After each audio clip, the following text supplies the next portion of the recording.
कक्षा 11वीं की स्टूडेंट पहले आपका विषय अर्थशास्त्र का यहाँ पर त्रैमासिक परीक्षा 2024-25 पेपर लेके आ चुके हैं। आप लोग बहुत सारे कमेंट आए थे कि यहाँ पर अर्थशास्त्र के पेपर लाओ, तो फाइनली आपका पेपर आ चुका। और साथ ही आपको बता दें, पेपर देने से पहले आपको यहाँ पर इस पेपर पूरा यहाँ पर याद कर लेना, ठीक है। संपूर्ण उत्तर सहित आपके पेपर कराने वाले, साथ ही आप 80 अंक लाना चाहते हैं तो इस वीडियो को ध्यान से देखिएगा, ठीक है। और साथ ही आप यहाँ पर डेली समय आपके यहाँ पर 3 घंटे रहने वाला है, तो वीडियो को लाइक कर लीजिए और चैनल को सब्सक्राइब कर लीजिए, क्योंकि हम बड़ी मेहनत से आपके लिए पेपर लाते हैं, ठीक है। और आपके यहाँ पर निर्देश आता है सभी प्रश्न करना अनिवार्य है। फिर आपका दूसरा आता है प्रश्न क्रमांक 1 से 5 तक वस्तुनिष्ठ प्रश्न है, जिनके लिए 32 अंक निर्धारित है। फिर आपका तीसरा निर्देश आता है प्रश्न क्रमांक 6 से 15 तक, कुल 10 प्रश्न है, प्रत्येक प्रश्न के लिए 2 अंक निर्धारित है। फिर आपका यहाँ पर ठीक है चौथा निर्देश आता है 5वां, तो आप यहाँ पर निर्देश पढ़ सकते हैं। और साथ ही स्टूडेंट आपको यहाँ पेपर देने से पहले इस पेपर को पूरा आपको यहाँ पर याद कर लेना, ठीक है।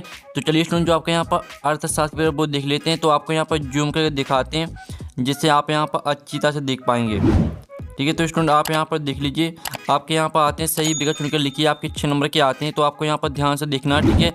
तो आप यहाँ पर देख लीजिए स्टूडेंट, जो आपके यहाँ पर दिया गया है, जब आंकड़ों को समय के आधार पर वर्गीकृत किया जाता है तो इसे कहा जाता है। तो आपका आता है स्थानिक वर्गीकरण, बात है कालानुक्रमिक वर्गीकरण, और साथ आपको गुणात्मक वर्गीकरण, और दाता इनमें से कोई नहीं, ठीक है। तो आपको जो यहाँ पर दिया, जब आंकड़ों को समय के आधार पर वर्गीकृत किया जाता है तो इसे कहा जाता है। तो इसका करेक्ट आंसर आपका बा हो जाएगा कालानुक्रमिक वर्गीकरण, ठीक है। तो आपको यहाँ पर अच्छी तरह से यहाँ पर याद कर लेना है। और साथ ही स्टूडेंट आप यहाँ पर देख लीजिए, फिर आपका यहाँ पर दूसरा हम यहाँ पर देख लेते हैं, भारत में योजना आयोग की स्थापना किस वर्ष की गई थी, ठीक है। आ था 1947, बा था 1948, सा था 1949 और दा था 1950। तो यहाँ भारत में योजना आयोग की स्थापना किस वर्ष की गई थी, तो इसका आंसर आपका दा रहेगा 1950, ठीक है। तो आपको यहाँ पर ध्यान से देखना और सुनना, जिससे पूरे ऑब्जेक्ट है वो आपको यहीं पर याद कर लेने हैं। फिर तीसरा आता सांख्यिकी के जन्मदाता हैं, तो आपका तो मार्शल, बात है एचनबाल, और साथ आपका गाल्टन, दाता बाउले। तो यहाँ पर सांख्यिकी के जन्मदाता हैं, तो इसका आंसर आपका राइट आंसर आपका बा हो जाएगा एचनबाल। फिर आपका चौथा आता, भारत में रेल सेवा प्रारंभ हुई थी 1863 में, बा था 1873 में, और साथ आपका 1853 में, और दा था 1883 में। तो यहाँ भारत में रेल सेवा प्रारंभ हुई थी, तो इसका आंसर आपका सा हो जाएगा 1853 में। फिर आपका पाँचवा आता, तृतीय क्षेत्र में शामिल है सेवाएं, और बात आपका उद्योग, और साथ आपका कृषि, दाता आखेट।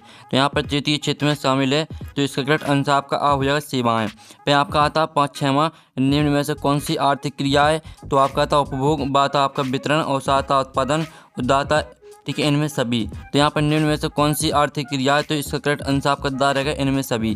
तो इस तरह से आपके जो यहाँ पर सही विकल्प हैं वो कंप्लीट हो जाते हैं। आपने यहाँ पर अच्छे से याद कर लिए होंगे, और साथ ही जो लाइक का बटन है वो यहाँ पर जरूर से दबा दीजिए, ठीक है, लाइक जरूर कर लीजिएगा। अब चलिए आपका प्रश्न दूसरा आता है, रिक्त स्थान की पूर्ति कीजिए। आपके यहाँ पर 6 नंबर के आते हैं, तो आपको यहाँ पर ध्यान से देखना, ठीक है। तो पहला आता है स्वतंत्रता प्राप्त के समय किसी क्षेत्र में उत्पादकता का स्तर डॉट डॉट था। तो यहाँ पर स्वतंत्रता प्राप्त, ठीक है, प्राप्त के समय किसी क्षेत्र में उत्पादकता का स्तर 52% था, तो 52% आपका इसका आंसर रहेगा। फिर आपका दूसरा आता है, नियोजित आर्थिक व्यवस्था में आर्थिक सत्ता का डॉट डॉट हो जाता है। तो यहाँ पर नियोजित आर्थिक व्यवस्था में आर्थिक सत्ता का, ठीक है, बंटवारा हो जाता है, तो बंटवारा इसका आंसर रहेगा। फिर आपका यहाँ पर तीसरा आता है, केंद्रीय प्रवृत्ति का सर्वश्रेष्ठ माप डॉट डॉट है। तो यहाँ पर केंद्रीय प्रवृत्ति का सर्वश्रेष्ठ माप माध्य है, तो माध्य आपका इसका राइट आंसर रहेगा। फिर आपका जो यहाँ पर दिया गया है चौथा, वर्गीकरण डॉट डॉट का आधार है। तो यहाँ पर वर्गीकरण आपका किसका आधार है यह आपको बताना है। तो चौथे का आंसर सभी को कमेंट करना है, ठीक है। जो भी यहाँ पर राइट आंसर लिखेगा चौथे का, उसका कमेंट हम यहाँ पर पिन भी कर देंगे। और पाँचवा आता है, स्वतंत्रता से पूर्व डॉट डॉट उद्योग का केंद्रीयकरण बंग राज्य में था। तो चौथा आपका पाँचवा, इनका आंसर आपको यहाँ पर कमेंट करना है, नहीं तो हम इनका आंसर लास्ट में आपको बता देंगे। और 6वां आता, पूंजीवादी अर्थव्यवस्था में प्रत्येक साहसी अपने लाभ को अधिकतम करना चाहता है। तो इसका आंसर आपका अधिकतम हो जाएगा, ठीक है स्टूडेंट। आपका इसका आंसर क्या रहेगा, अधिकतम रहेगा, अधिकतम करना चाहता है। अब चलिए आपका प्रश्न जो रिक्त स्थान वो कंप्लीट हो जाते हैं। चौथे रिक्त स्थान और 5वें रिक्त स्थान का आंसर आपको वीडियो के लास्ट में करा देंगे, नहीं तो आप कमेंट कर दीजिए जिसको भी पता हो। अब तीसरा आता है, सत्य असत्य का चयन करके लिखिए। आपके 6 नंबर के आते हैं। तो पहला आता है, सूचक स्वयं प्रश्नावली भरते हैं। तो पहला आपके यहाँ पर सत्य रहेगा। फिर जो आपके यहाँ पर दूसरा आता है, जटिल तत्वों को सांख्यिकी सरल रूप में प्रस्तुत करती है। तो यह भी आपका सत्य रहेगा। फिर जो आपका तीसरा आता है, सम्यक तत्वों के समूह होते हैं। तो यह आपका बिल्कुल यहाँ पर सत्य रहेगा। फिर जो आपका यहाँ पर तीसरा आता है, गुणात्मक तत्वों का सारणीकरण किया जा सकता है। तो यह भी आपका यहाँ पर सत्य रहेगा। फिर जो आपके यहाँ पर आता है 5वां, वर्गीकरण काल्पनिक आधार पर नहीं हो सकता, तो यह आपका असत्य हो जाएगा। ठीक है, इस तरह से आपके यहाँ पर सत्य आप देखते जाइए। फिर 6वां आता सरकारी प्रकाशन द्वितीयक सम्मत होते हैं, तो ये आपका यहाँ पर सत्य रहेगा। तो इस तरह से आपके सत्य भी यहाँ पर कंप्लीट हो जाते हैं। आपने अच्छे से याद कर लिए होंगे, और साथ ही पेपर देने से पहले आपको इस पेपर को पूरा यहाँ पर याद कर लेना है। ठीक है, तो इसलिए ध्यान से देखिए। सही जोड़ी बनाइए, आपकी 7 नंबर की आती है, स्तंभ में दिए सही जोड़ी। तो पहले आती है राष्ट्रीय आय की गणना। तो राष्ट्रीय आय की गणना आपकी क्या रहेगी, इसको मैच करना है आपको दादा भाई नौरोजी से। फिर जो आपकी दूसरी आती है भारत में प्रथम जनगणना, तो इसको आपको 1881 से मैच करना है। फिर तीसरी आती है आपकी उद्योग नीति, तो उद्योग नीति को आपको मैच करना है 1965 से। फिर जो चौथी आती है राष्ट्रीय विकास परिषद का गठन, ठीक है, तो चौथी आपको मैच करना है 1952 से। फिर 5वीं आती है उद्योग निर्माण, तो उद्योग निर्माण को मैच करना आपको द्वितीयक क्षेत्र से, आपकी 5वीं हो जाएगी। फिर 6वीं आती है सोज नदी का प्रारंभ, तो इसको आपको 1869 से मैच करना है। फिर जो आपकी 7वीं आती है संचयी आवृत्ति वक्र, तो इसको आपको ओजाई वक्र से मैच करना है। इस तरह से आपकी जो सही जोड़ी वो कंप्लीट हो जाती है। 7 नंबर की हमने सही जोड़ी करा दी है। साथ ही आपके यहाँ पर नंबर लिख दिए कौन में वो कौन सी मैच करनी है, तो आप यहाँ पर देख सकते हैं। अब प्रश्न 5 आपका आता है, एक शब्द वाक्य में उत्तर दीजिए। आपके 7 नंबर के आते हैं। तो पहला आता अनुसंधानकर्ता द्वारा एकत्रित सम्मक क्या कहलाते हैं, तो यहाँ पर अनुसंधानकर्ता द्वारा एकत्रित सम्मक, ठीक है, प्राथमिक सम्मक कहलाते हैं। तो प्राथमिक सम्मक आपका इसका आंसर हो जाएगा। ठीक है, आप यहाँ पर देख लीजिए, प्राथमिक सम्मक आपका इसका आंसर रहेगा। फिर आपका दूसरा आता है उस सांख्यिकी विधि का नाम बताइए जो कम खर्चीली है, तो यहाँ पर उस सांख्यिकी विधि का नाम है आपका प्रतिदर्श विधि। ठीक है, प्रतिदर्श विधि आपका इसका आंसर रहेगा। प्रतिदर्श विधि आपका इसका राइट आंसर हो जाएगा। तो आपको यहाँ पर अच्छे से याद कर लेना है। फिर आपका तीसरा आता भारत में जनसंख्या की गणना के लिए कौन सी विधि अपनाई जाती है, तो भारत में यहाँ पर जनसंख्या की गणना के लिए सर्वेक्षण विधि अपनाई जाती है। तो सर्वेक्षण आपका इसका आंसर रहेगा तीसरे का। फिर आपका जो चौथा आता है वर्तमान में आर्थिक क्रियाओं का मुख्य आधार क्या है, ठीक है, तो इसका जो आंसर रहेगा वो आपका हो जाएगा उत्पादन। ठीक है, आपका जो यहाँ पर उत्पादन रहेगा, उपभोग और आपका निवेश, ये आपका यहाँ पर आंसर रहेगा। तो अच्छी तरह से याद कर लीजिएगा। और साथ ही आप यहाँ पर देख लीजिए, इस तरह से आपका आंसर कंप्लीट हो जाता है। जो आपका दिया था वर्तमान में आर्थिक क्रियाओं का मुख्य आधार क्या है, तो इसका आंसर उत्पादन, उपभोग, निवेश हो जाएगा। और ठीक है, जो 5वां आता अर्थशास्त्र का जनक कौन है, तो इसका आंसर रहेगा एडम स्मिथ। एडम स्मिथ आपका इसका आंसर हो जाएगा।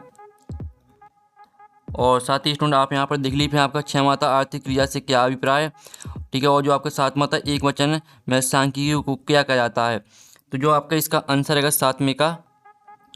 तो स्टूडेंट जो आपका 7वां है, 7वें का आंसर रहेगा जो आपका दिया एक वचन में सांख्यिकी को क्या कहा जाता है, तो इसका आंसर रहेगा सांख्यिकी विज्ञान या सांख्यिकी विधियाँ।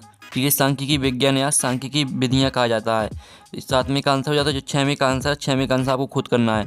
फिर आपका आता है 6वां अर्थशास्त्र के विभागों के नाम लिखिए।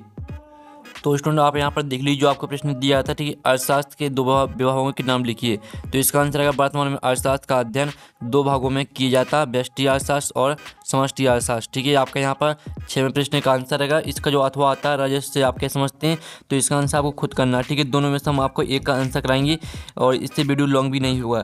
ठीक है, फिर आपका 7वां आता आर्थिक समस्याओं के कारण बताइए। तो आप यहाँ पर देख लीजिए, आर्थिक समस्या उत्पन्न होने के 3 मुख्य कारण हैं। ठीक है, असीमित मानवीय आवश्यकता और सीमित साधन और संसाधनों की चुनाव की समस्या। ठीक है, इस तरह से आपका इसका आंसर रहेगा। तो आपको यहाँ पर याद कर लेना है। फिर आप यहाँ पर देख लीजिए, इसका अथवा आता सांख्यिकी क्या है, तो इसका आंसर आपको खुद करना है। फिर आपका आता सांख्यिकी की 2 विशेषताएं लिखिए। ठीक है, 8वें का हम आंसर यहाँ पर देख लेते हैं। तो ये रही आपकी यहाँ पर सांख्यिकी विशेषताएं। ठीक है, सांख्यिकी डेटा का संग्रह, विश्लेषण, व्याख्या और आयोजन करने का विज्ञान है। और सांख्यिकी में तत्वों का एक समूह होता है जिसे संख्यात्मक रूप से व्यक्त किया जाता है। ठीक है, इस तरह से तीनों पॉइंटों को आपको यहाँ पर याद कर लेना है।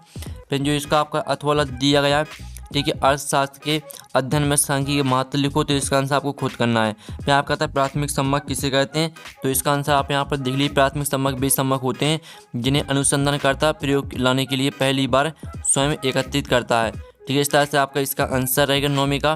फिर जो इसका आपका अथवा आता है जनगणना से क्या अर्थ है, तो इसका आंसर आपको खुद करना है। फिर आपका 10वां आता है सारणियन का क्या अर्थ है। ठीक है, तो इसका आंसर आप यहाँ पर देख लीजिए, इसका आंसर रहेगा सारणियन का क्या अर्थ है। सारणियन तुलना और सांख्यिकीय विश्लेषण को आसान बनाने के लिए पंक्तियों और स्तंभों आंकड़ों का व्यवस्थित और तार्किक प्रतिनिधित्व या संबंधित सूचनाओं को एक दूसरे के करीब लाकर तुलना को आसान बनाता है और सांख्यिकीय शोध और व्याख्या में आगे मदद करता है। इस तरह से आपका 10वीं का उत्तर रहेगा। फिर जो आपका इसका अथवाला दिया गया समांतर माध्य का सूत्र लिखो, तो इसका आंसर आपको खुद करना है। फिर आपका 11वां था एक आदर्श माध्य के गुण लिखो, तो आप यहाँ पर देख लीजिए ये रहे आपके एक आदर्श माध्य के गुण। ठीक है, माध्य स्पष्ट या स्थिर होना चाहिए। दूसरे शब्दों में माध्य श्रेणी की न्यूनतम या अधिकतम मूल्यों से कम प्रभावित होना चाहिए। माध्य समग्र का प्रतिनिधि होना चाहिए। ठीक है, माध्य निकालने तथा समझने में सरल होना चाहिए। इस तरह से 3 पॉइंट यहाँ से आपको याद कर लेना है, यह आपका 11वें प्रश्न का आंसर हो जाता है। फिर इसका जो अथवा वाला दिया गया है, ठीक है, चतुर्थक विचलन किसे कहते हैं। फिर आपका आता बाजार अर्थव्यवस्था का अर्थ बताइए, तो 12वें प्रश्न का आंसर हम यहाँ पर देख लेते हैं। आप यहाँ पर देख लीजिए, बाजार अर्थव्यवस्था एक ऐसी प्रणाली है जिसमें वस्तुओं और सेवाओं का उत्पादन आपूर्ति और मांग द्वारा निर्धारित होता है। बाजार अर्थव्यवस्था में उपभोक्ता और व्यवसायों के बीच बातचीत या निर्धारित करती है कि क्या उपलब्ध है और किस कीमत पर। इस तरह से आपका 12वीं का आंसर रहेगा। फिर आपका यहाँ पर 13वां जो 12वीं का अथवा आता आर्थिक नियोजन से क्या आशा है। फिर आपका आता राष्ट्रीय आय का अर्थ लिखिए, तो आप यहाँ पर राष्ट्रीय आय का अर्थ लिख लीजिए। राष्ट्रीय आय से तात्पर्य किसी देश की सीमाओं के भीतर किसी निश्चित समयावधि में उत्पादित सभी अंतिम सेवाओं वस्तुएं कुल, ठीक है, मूल्य से इसमें सकल घरेलू उत्पाद और शुद्ध राष्ट्रीय उत्पाद दोनों शामिल है। इस तरह से आपका 13वें प्रश्न का आंसर रहेगा। फिर जो इसका अथवा दिया सतत विकास से क्या आशा है, तो इसका आंसर आपको खुद करना है। फिर आपका था बिंदु रेखीय प्रदर्शन से आप क्या समझते हैं, तो आप यहाँ पर देख लीजिए ये आपका आंसर रहेगा। बिंदु रेखीय प्रदर्शन एक गणितीय प्रणाली है। इस विधि के अंतर्गत विभिन्न समय बिंदुओं पर चर राशि के परिमाण को प्रतीकों अथवा आकृतियों की संख्या के द्वारा प्रदर्शित किया जाता है। इस तरह से पूरा आपको यहाँ पर व्यक्त करना होता है, यहाँ तक पूरा याद करना है।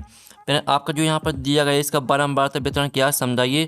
फिर आपका था विस्तार का सूत्र लिखो, तो हम यहाँ पर विस्तार का सूत्र देख लेते हैं। तो विस्तार का सूत्र रहेगा आपका L-S बटे में L+S, ये आपका विस्तार का सूत्र रहेगा। ये आपका प्रश्न 15वें का आंसर हो जाता है। फिर जो आपका यहाँ पर दिया गया पूर्वमाशा की परिभाषा दीजिए।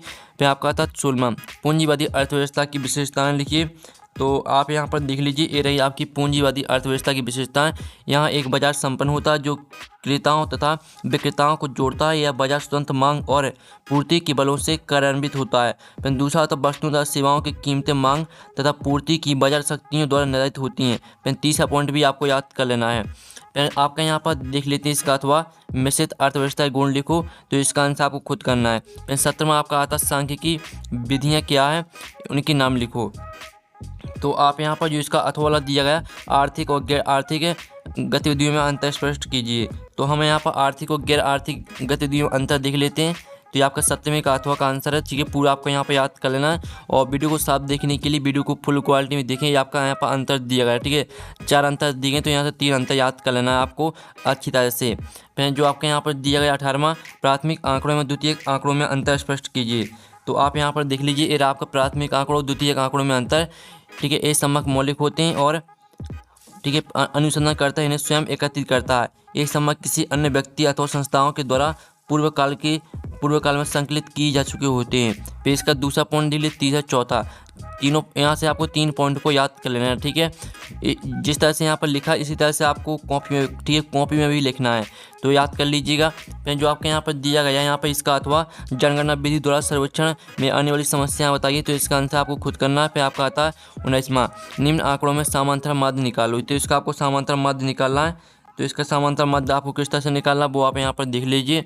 आप यहाँ पर देख लीजिए आंकड़ों में समांतर माध्य, तो पहले तो आपको यहाँ पर आंकड़े यहाँ पर लिखना है, फिर समांतर माध्य का सूत्र लिखना है, संख्याओं का योग बटे में कुल संख्याएं, तो इन सभी संख्याओं को जोड़ देना है। तो आप यहाँ पर देख लीजिए हमने यहाँ पर जोड़ दिया और जितनी संख्याएँ हैं तो आपकी 8 संख्याएँ, तो 8 का जितना भी योग रहेगा तो 8 का भाग उतने में दे देना है, तो आपका 36.87 ये आपका समांतर माध्य निकल के आ जाएगा। फिर आप यहाँ पर देख लीजिए इसका अथवा। ठीक है, फिर आपका 20वां आता है प्रश्नावली किसे कहते हैं, एक अच्छी प्रश्नावली की विशेषताएं लिखिए और साथ ही आपको टेलीग्राम ग्रुप ज्वाइन कर लेना। ठीक है, जिस प्रश्न का आंसर आपको नहीं कराया जाता उन सभी प्रश्न का आंसर आपको टेलीग्राम ग्रुप में मिल जाता है। और साथ ही आप इसका अथवा देख लीजिए, 21वां प्रश्न देख लीजिए, 22वां, ठीक है, और आपका 22वां प्रश्न यहाँ पर हो जाता है और फिर आप यहाँ पर 23वां प्रश्न देख लीजिए, तो आपके जो यहाँ पर पेपर वो कंप्लीट हो जाता है। और जो आपके 4 नंबर के प्रश्न इनका सोल्यूशन हमने आपको पहले बता दिया है, आपको टेलीग्राम ग्रुप में मिल जाएगा। और पेपर का PDF है, डाउनलोड करना चाहते हैं, ठीक है, PDF, तो उसकी लिंक वीडियो की डिस्क्रिप्शन दी गई, तो वहाँ से आप पेपर का PDF डाउनलोड कर सकते हैं। तो यहाँ पर नेक्स्ट वीडियो में मिलते हैं। Thanks for watching.